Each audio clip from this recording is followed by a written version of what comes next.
नमस्कार, मैं राजेश शर्मा और सेव इंडिया न्यूज़ में आपका स्वागत है। आज हम लोग मेरठ कचहरी में हैं और यहाँ चैम्बर है राजकुमार गुर्जर जी का। आप बहुत सीनियर अधिवक्ता हैं। तो चूँकि पिछले अगर हम 2 सप्ताह की बात करें, 2 सप्ताह में पूरा उत्तराखंड नहीं, पूरा उत्तर भारत होट है 2 लोगों की वजह से। एक हरिद्वार की खानपुर विधानसभा के वर्तमान विधायक हैं और दूसरे पूर्व विधायक हैं। कुंवर प्रणव चैंपियन जो 4 बार विधायक रहे और मंत्री का दर्जा भी उनके पास है। और वो चूँकि जो लंडोरा विरासत है, उस विरासत जो रियासत थी उसकी विरासत उनके पास है। दूसरे जब हम मौजूदा विधायक की बात करते हैं उमेश कुमार की, तो उमेश कुमार का जो इतिहास है वो इतिहास उनका स्टिंग ऑपरेशन का रहा है और उन कई बड़े नेताओं के स्टिंग ऑपरेशन किए हैं, जिसकी वजह से बड़ी किरकिरी हुई है, कई बार सरकार भी गिरी है। तो ये जो खानपुर में बवाल हुआ 25 जनवरी का मामला है।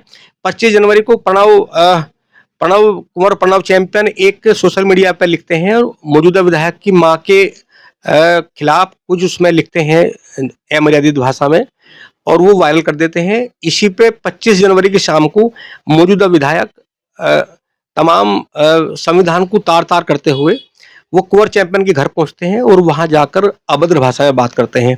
इसके रिएक्शन में जब 26 जनवरी को पूरा देश गणतंत्र दिवस मना रहा था, उन तमाम रणबांकुरों को याद कर रहा था जिनकी शहादत के बाद देश आजाद हुआ, तो उस दिन कुंवर प्रणव चैंपियन जाते हैं और मौजूदा विधायक के कार्यालय पर जाकर वहां लगभग 50 राउंड फायरिंग करते हैं, अमर्यादित भाषा का प्रयोग करते हैं, भद्दी-भद्दी गाली देते हैं। तमाम ये वीडियो पब्लिक डोमेन में तमाम वीडियो आ जाती हैं और जब दोनों ओर से मुकदमा दर्ज होता है तो दोनों को पुलिस हिरासत में लिया जाता है। मौजूदा विधायक को न्यायालय से बेल मिल जाती है, लेकिन कुंवर प्रणव चैंपियन को जेल भेज दिया जाता है, जिनके खिलाफ गंभीर धाराओं में मुकदमे भी हैं। हालांकि ये पूरा तमाशा चल रहा है पूरे उत्तरांचल में। मैं बात कर दूं कि पूर्व मुख्यमंत्री त्रिवेंद्र रावत कल उत्तरांचल में थे, उन्होंने इस पर बहुत तीखी प्रतिक्रिया व्यक्त की और ये भी कहा कि जिस तरह का 2 लोगों ने पूरे उत्तरांचल में बिहार की तरह जंगल राज की स्थिति पैदा की, इससे पूरे उत्तरांचल की बेइज्जती हुई है, इसे हम होने नहीं देंगे। तो हम वरिष्ठ अधिवक्ता राजकुमार गुर्जर जी के पास है, इनसे पूछेंगे कि ये जो पूरा प्रकरण है खानपुर का, ये कैसे सुलटेगा, तो और क्या एक 4 बार के विधायक हैं और एक वर्तमान विधायक हैं, क्या संवैधानिक पदों में बैठे लोगों का ये कृत्य ठीक है या गलत है? सर, आपका स्वागत है सेवन इंडिया न्यूज के मंच पर। धन्यवाद राजेश जी। तो ये जो सर पूरा प्रकरण है, तो इसे आप सर क्या मानते हैं? इसमें सर पूरा जातीय रंग दिया जा रहा है। 29 तारीख को हम देखते हैं कि प्रणव चैंपियन के पक्ष में गुर्जर समाज के बड़ी संख्या में लोग पहुंच जाते हैं। फिर 31 को उमेश कुमार के पक्ष में बड़ी संख्या में ब्राह्मण समाज के लोग पहुंच जाते हैं। विवाद 2 लोगों का है और पूरा एकदम जातीय रंग में जाता दिखाई दे रहा है। तो क्या सर लोकतंत्र के लिए ये सही है? लोकतंत्र जाति की राजनीति करने की अनुमति नहीं देता है। राजनीतिक व्यक्ति की कोई जाति और धर्म हो ही नहीं सकता और यदि कोई व्यक्ति जाति आधारित सियासत को बढ़ावा देता हो तो वो लोकतंत्र के लिए खतरनाक है। अब मैं जब आपकी बात सुन रहा था तो आपने बताया कि एक 4 बार के विधायक हैं और एक वर्तमान विधायक है और वर्तमान विधायक ने उन्हें हराया है, तो दोनों के बीच में एक प्रतिद्वंद्विता हो सकती है। लेकिन क्षेत्र का, विधानसभा का प्रतिनिधित्व करने वाला व्यक्ति यदि इस तरह की ज़बान इस्तेमाल करेगा, जो मैंने 1-2 बार देखी और मुझे बड़ी ठेस पहुंची इस बात को देखने के बाद कि जनप्रतिनिधि हाथ में पिस्टल लेकर और गालियां देता हो और दूसरा उसके काउंटर में अपने 50-40 आदमियों के साथ आके घर पे माँ बहन की गालियां देता हो, गोलियां चलाता हो, तो ये किसी भी तरह से स्वीकार्य नहीं है। ये बेहद निंदनीय है और ये अपमान है भारत के लोकतंत्र का, ये अपमान है उस जनता का जिन्होंने उन्हें विधायक चुना और ये अपमान है पूरी विधानसभा उत्तरांचल का जिसके वो सदस्य थे या हैं। मेरा मानना यह है कि जातीय रंग आदमी अपने आवरण को ढकने के लिए देता है। इसका किसी जाति से ताल्लुकात नहीं है, किसी जाति वर्ग से इसका संबंध भी नहीं होना चाहिए। कोई जाति और धर्म अपने किसी भी नेता को इस रूप में देखना नहीं चाहेगा।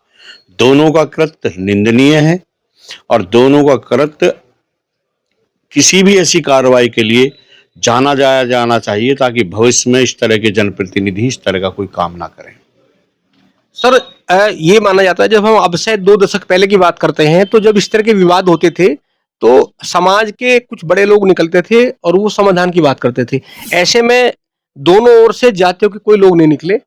किसान नेता राकेश टिकैत बीच में आए, वो निकले, उन्होंने कहा कि समाधान ज़रूरी है, क्योंकि जब मुकदमे दर्ज होते हैं, पब्लिक डोमेन में तमाम बातें आती हैं, तो फिर बहुत लंबे खींचते हैं। उन्होंने कहा कि पॉलिटिकल मामले, इसका समाधान होना चाहिए। तो जब वो जाते हैं, वो जेल में भी जाते हैं, कुंवर प्रणब चैंपियन से बात करते हैं, फिर मौजूदा विधायक से बात करते हैं, कुंवर चैंपियन की पत्नी से भी बात करते हैं, रानी देवयानी से बात करते हैं। उसके बाद में फिर सोशल मीडिया पे 3 तारीख को आता है कि राकेश टिकैत का कोई भी ये समझौते का है, उसे हम नहीं मानेंगे और राकेश टिकैत अपने घर जाए, हमने नहीं कहा कि फैसला करें। तो क्या सर फैसला होना जायज है, मतलब सही है, या फैसला ना हो ये सही है?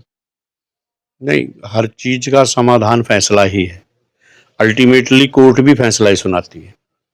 और ये भारत की और हमारे लोकल जो नॉर्थ इंडिया कह लीजिए, वेस्टर्न यूपी कह लीजिए, उसकी एक परंपरा रही है कि जहाँ भी कोई विवाद हुआ है, समाज के या और प्रबुद्ध लोग हमेशा बीच में आते रहे हैं और उन्होंने उन रंजिशों को खत्म किया और सैकड़ों फैसले किए हैं। तो फैसला कराने वाला व्यक्ति हमेशा इज्जत के लायक होता है, जो अपना काम छोड़कर दोनों पक्षों के बीच में जाता है। और ना मानना किसी भी तरह से अच्छी बात नहीं हो सकती, और फैसले ही होने चाहिए। जनप्रतिनिधि इस तरह की बातें करेंगे, फिल्म थोड़ी है जनप्रतिनिधि की जिंदगी। वो रिप्रेजेंट करता है पूरी जनता को, और उसकी जनता के आदमी यदि गोली चलाएंगे तो उन्हें कैसे बर्दाश्त किया जाएगा। तो राकेश टिकैत जी का जो प्रयास था, मैं उसकी प्रशंसा करता हूँ। उन्होंने बहुत ही शानदार काम किया और इन फ्यूचर इनका फैसला ही होना है। लेकिन मेरा दोनों समाजों से अनुरोध कर सकता हूँ मैं इस समय कि आप इस तरह के नेताओं को स्वीकार ना करें। सर ये जो सर उनके खिलाफ मुकदमा दर्ज है, ये सर ये धारा है सर, एक 191 है, 192 है, 109 है, 115(2) है, एक 324 है। तो इन धाराओं का सर क्या मतलब है? इसमें किसकी धारा में कौन से मुकदमे सर, ये इनमें क्या कुछ सजा का प्रावधान है सर कोई क्या? ये इसमें जो 109 बीएनएस है राजेश जी, वो पहली 307 धारा है। और 307 का मतलब हत्या का प्रयास होता है। किसी आदमी को मारने का प्रयास करें और वो बच जाए, ये 307 है। इसमें आजीवन कारावास तक की सजा है। और ये 324(4) ये वो है, प्रॉपर्टी को जो डैमेज कर देते हैं, वहाँ जाना, कुर्सी तोड़ना, विंडो तोड़ना, गेट में लात मारना, इन सब चीज़ों से। और ये 191 2 और 3 इसमें है, ये खतरनाक हथियारों के साथ डराना, धमकाना, उसके घर में घुसना, इससे संबंधित ये सारी धाराएं हैं। और घर में घुसना, घर में घुसकर सामान में तोड़-फोड़ करना, हत्या का प्रयास करना और अवैध हथियारों के साथ वहाँ पे जाना, ये सारी धाराओं का जो देखा है मैंने, उसका मतलब यही है। और ये खतरनाक धाराएं हैं सभी। अगर सर फैसला समझौता हो जाता है, तो हमें लगता है कि कानून की जो धाराएं हैं, इन सब से बचा जा सकता है। और अगर फैसला ना हुआ तो क्या इसमें सजा का प्रावधान है सर क्या? नहीं, ये तो मैटर ऑफ ट्रायल है, उस समय किस तरह का एविडेंस आएगा इस पर डिपेंड करेगा। और 307 के लिए भी इसमें इंजरी तो किसी का है नहीं, ना गोली लगी है, तो ये सब चीज़ें हैं। लेकिन मैटर ऑफ ट्रायल है कि उस समय इन केसों में क्या होगा। लेकिन फैसले का हमेशा स्वागत किया जाना चाहिए, और फैसला तो हत्या के मुकदमों में भी होता है। तो आपस में हॉट टॉग है, क्या कहना चाहिए, दो बाहुबलियों का प्रदर्शन है।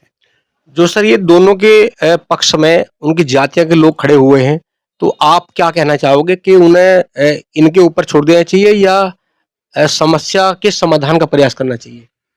देखिए, मैं तो वैसे जाति व्यवस्था पे आधारित राजनीति का विरोध करता हूँ। लेकिन मेरा ये कहना है कि जो भी इनकी जातियाँ हैं, वो इनके कहने के अनुसार ना चलें। जाति को लीड वो व्यक्ति करे जो सामाजिक काम करता हो, स्कूल बनाता हो, अस्पताल बनाता हो, स्कॉलरशिप दिलाता हो, तो वो आदमी किसी जाति का हो सकता है। लेकिन राजनेता की तो कोई जाति हो ही नहीं सकती है। और यदि इन्होंने ऐसा काम किया है, तो जो जातीय समर्थन इन्हें दिया जा रहा है, उनके निजी स्वार्थ हो सकते हैं, इसलिए जातीय समर्थन की बात हो सकती है। कुंवर प्रणव जी की जो जाति है, वो इसलिए नहीं जानी जाती है कि घर पर घुसकर हथियार चला देंगे हम किसी के लिए। हम शांतिप्रिय और मेहनत कश लोग हैं, खेती करते हैं, मेहनत करते हैं, और इसी तरह का हमारा कैरेक्टर रहा। और हम झगड़े के बढ़ावे के पक्ष में है ही नहीं, और जो हैं वो गलत लोग हैं। तो साथियों, हम लोग बात कर रहे थे वरिष्ठ अधिवक्ता राजकुमार गुर्जर जी से। आप बहुत स्पष्ट बोलते हैं, बहुत स्पष्ट बात करते हैं और कानून के चूँकि ज्ञाता हैं, इसलिए आज बात की कि जो पूरा विवाद चल रहा है और खानपुर की वजह से जो पूरा उत्तरांचल के दामन पे दाग लगा है, ये कैसे साफ हो और जो तमाम दोनों पक्ष से जो जातियों के लोग हैं, जो लगातार उनका समर्थन कर रहे हैं इस कृत्य का, इनका मानना है कि जातियों को ऐसे कृत्यों को समर्थन नहीं करना चाहिए और जहाँ डेवलपमेंट की बातें होती हो, उस तरफ जातियों को जाना चाहिए। ये 2 नेताओं का विवाद है, इस पे छोड़ देना चाहिए। तो आप लगातार देखते रहिए 7 इंडिया न्यूज़। नमस्कार।